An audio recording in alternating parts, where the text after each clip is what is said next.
उस पावन तीर्थ में यज्ञादि कार्य होते रहते हैं। स्वाहा स्वाहा स्वाहा की ध्वनि से पूरा वातावरण गूंजता रहता है। समय धीरे धीरे व्यतीत हुआ। एक बार क्या हुआ, अनेक साधु संत महात्मा विराजमान थे और उनके मन में भाव आया कि हमें कोई कथा सुनने को मिले। उसी समय क्या हुआ, उन सभी संत महात्माओं के मध्य में भगवान श्री सूत जी का आगमन हो गया है। और सूत जी का नाम क्या है, रोमहर्षण। रोमहर्षण सर्वज्ञ भवान वै भाग्य गौरवा पुराण विद्या अखिला व्यासात प्रत्यर्थ मीयवा। भगवान वेदव्यास जी के परम शिष्य हैं, नाम श्री सूत जी हैं। पुराण वक्ता हैं महाराज, पुराण की कथा कहने में निपुण हैं। और आज अचानक भ्रमण करते हुए प्रयाग की भूमि से आ रहे थे। सौनकादिक महात्माओं की सभा में आए और सभी महात्माओं ने आज खड़े होकर के उनका अभिवादन किया है, स्वागत किया है। नाम क्या है, रोमहर्षण। भैया रोमहर्षण नाम क्यों पड़ा? भगवान की कथा सुनाते समय महाराज रोमांचित घात हो जाता है, रोम रोम खड़े हो जाते हैं, बाँ विवल हो जाते हैं, रो पड़ते हैं।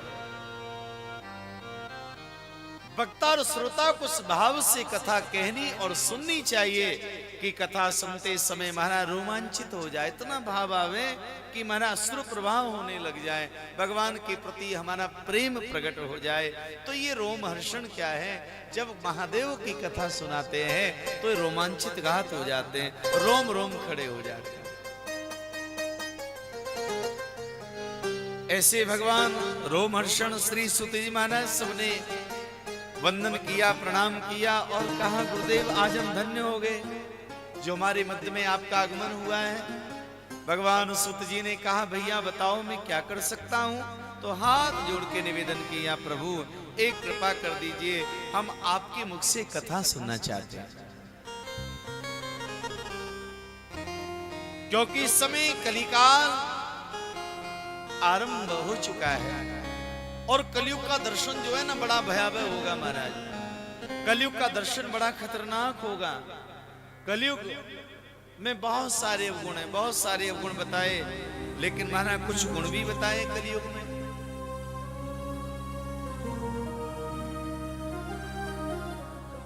कलयुग में अवगुण बहुत है महाराज, गुण भी बताए। कलयुग एक पुनीत प्रतापा, मानस पुण्य होय नहीं पापा। सबसे बड़ा अच्छा कार्य क्या है कलयुग में, कि यदि आपने अच्छा सोचा है ना तो बढ़िया सोचने मात्र से आपको पुण्य मिल जाता है, और यदि गलत करेंगे तो अपराधी होंगे। लेकिन गलत महाराज सोचने से पाप नहीं लगता है, कलयुग में अच्छा सोचने से पुण्य मिल जाता है। इसलिए आपने पहले सुना होगा अगर कोई झूठ बोल देता था तो महाराज वो मर जाता था। ऐसा लोग कहते थे भैया, पहले के जमाने में कोई झूठ बोलता मर जाता, आजकल कोई झूठ बोलने वाले को बुखार भी नहीं आता है, ऐसा कुछ कहते हैं। भाव से कहिएगा हर हर, जरा जोर से बोलिए हर हर महादेव। भैया बात यह है कि कली काल में यदि आपने गलत सोचा है तो पाप नहीं मिलता, लेकिन हाँ इसका मतलब ये नहीं है कि गलत हम सोचें, गलत कहें। भैया अच्छा सोचने से पुण्य जरूर मिलता है। तो यदि आप जिसके बारे में गलत सोच के अपना समय बर्बाद कर रहे हैं, यदि आप अच्छा सोचते हैं तो आप पुण्य के भागी बन जाते हैं, आप पुण्य के अधिकारी हो जाते हैं। तो वैसे ही आप पुण्य प्राप्त कर सकते हैं। बाकी कलयुग में आगे चल के क्या क्या होगा, ये भगवान सूत जी ने कलयुग के आरंभ होने से पूर्व ही सारी वृत्तांत बता दिया, सारी कथा बता दी। आगे क्या होगा बताया मैंने। प्राप्ते कल युगे घोरे नरा पुण्य विवर्जिता दुराचार रता सर्वे सत्य वार्ता परारी होगा सत्य वार्तान परान मुखा। कवि महाराज सत्य बात कहने का विश्वास दिलाएगा, सत्यवादी बनेगा, लेकिन महाराज उसके जीवन में सत्य नाम की कोई चीज ना होगी। परापवाद निरता परद्रव्याभिलाषिणा। भैया परापवाद निरता संसार की इधर उधर की बातें करने बड़ा माहिर। जहां भी महाराज आपने देखा होगा इधर उधर की बातें होने लगे तो अनायास वहां पर एकत्रित हो जाता है झुंड महाराज, और बड़ी रुचि आती, बड़ा आनंद आता है किसी दूसरे की चर्चा सुनने में, दूसरे की बुराई सुनने में, आस पड़ोस में जो भी कुछ अच्छा बुरा हो रहा है सुनने में बड़ा मजा आता है। वाह वाह वाह वाह, आनंद आता है। अच्छा ये बात हमने तो सुना ही नहीं, हमने तो ये सुना था, हमने तो ये सुना था, हमने तो ये सुना था, बड़ा आनंद आता है महाराज। तो कलिकाल में कैसा हो जाएगा? परापवाद निरता। भैया दूसरे का उपहास करने में, दूसरे की बुराई करने में, व्यर्थ का सम्मान करने में कलिकाल का प्राणी निपुण हो जाएगा। पर द्रव्याभिलाषिणा, और दूसरे का द्रव्य किसी भी प्रकार से मेरा हो जाए, ये धन मेरा हो जाए, ये पैसा मेरा हो जाए, ये व्यापार, ये दुकान, ये मकान, ये खेत, ये संपत्ति मेरी हो जाए, ये न केन प्रकारेण उसका व्यक्ति नियोजन करता है। पर द्रव्याभिलाषणा, और महाराज सदैव दूसरे का धन मेरा बने, इसी का वो कलिकाल का प्राणी नियोजन करता रहता है। पर स्त्री सक्त वनसा पर हिंसा परायणा, पराई स्त्री के प्रति आसक्त होता है, दूसरे की हिंसा करने में निपुण हो जाता है, बड़ा मूढ़ और नास्तिक हो जाता है, उसकी वृत्ति महाराज पशु के समान हो जाती है।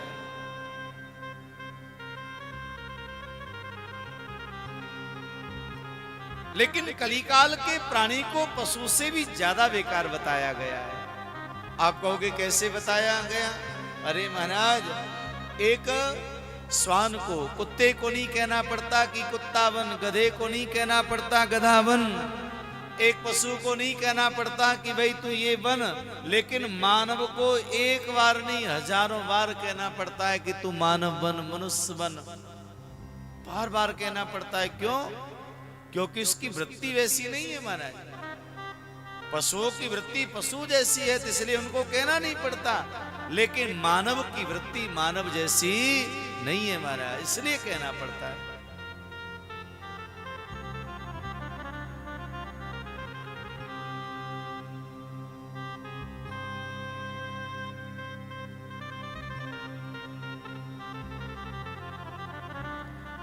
इसी प्रकार से महाराज पशु वृत्ति इस प्राणी की हो जाती है।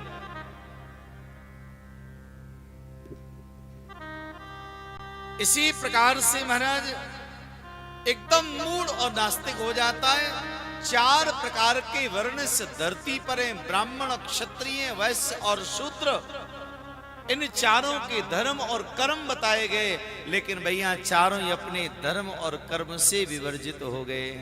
ब्राह्मण ब्राह्मणों जैसा कार्य नहीं कर रहा है, क्षत्रिय क्षत्रिय जैसा काम नहीं कर रहा है, वैश्य वैश्य जैसा काम नहीं कर रहा है, शूद्र शूद्र जैसा काम नहीं कर रहा है। ये आज से 6000 वर्ष पहले ही वर्णन हो गया माना। विप्रालोभ ग्रह ग्रस्ता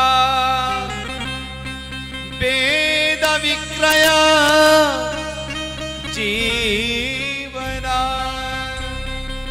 धनार्जनार्थमभ्यस्त विद्यामद विमोहिता।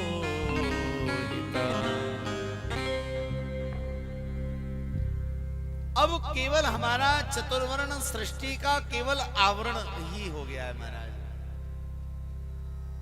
एक जो ब्राह्मण का कार्य है माना वो कार्य नहीं कर रहा है, क्षत्रिय क्षत्रिय वाला काम नहीं कर रहा है, वैश्य वैश्य वाला, शूद्र शूद्र वाला, लोग अपने अपने धर्म और कर्म से इस कलिकाल में सब महाराज अलग अलग हो जाएंगे, सब उसको त्याग देंगे महाराज। लेकिन वर्णन आता है कि जब कलयुग आगे आएगा तो कलयुग में सब शूद्र हो जाएंगे महाराज। शूद्र क्यों कहा? जब खान पान एक जैसा हो जाएगा, बेटी व्यवहार खत्म हो जाएगा, किसी का विवाह किसी भी जाति और बिरादरी में किया जाएगा, खान पान का व्यवहार खत्म हो जाएगा, तब मना जहां पर ये सब मिट जाएगा तब कहा कि फिर जाति और धर्म समझ लेना कि मिटे हैं, सब शूद्र ही हो जाएंगे कलिकाल में, ऐसा बताया।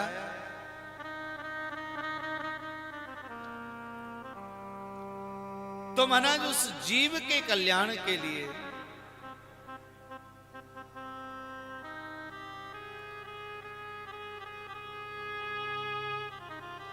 कोई सरल साधन बताओ। भगवान सूत जी कहने लगे वाह वाह वाह, कितना बढ़िया सुंदर तुमने प्रश्न किया है, कितना बढ़िया भाव तुम्हारे मन में आया है,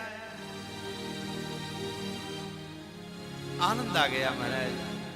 तब कहा कि मेरे पूज्य गुरुदेव भगवान व्यास जी ने जो कथा सुनाई, आज वही कथा में आपको श्रवण कराने के लिए जा रहा हूं।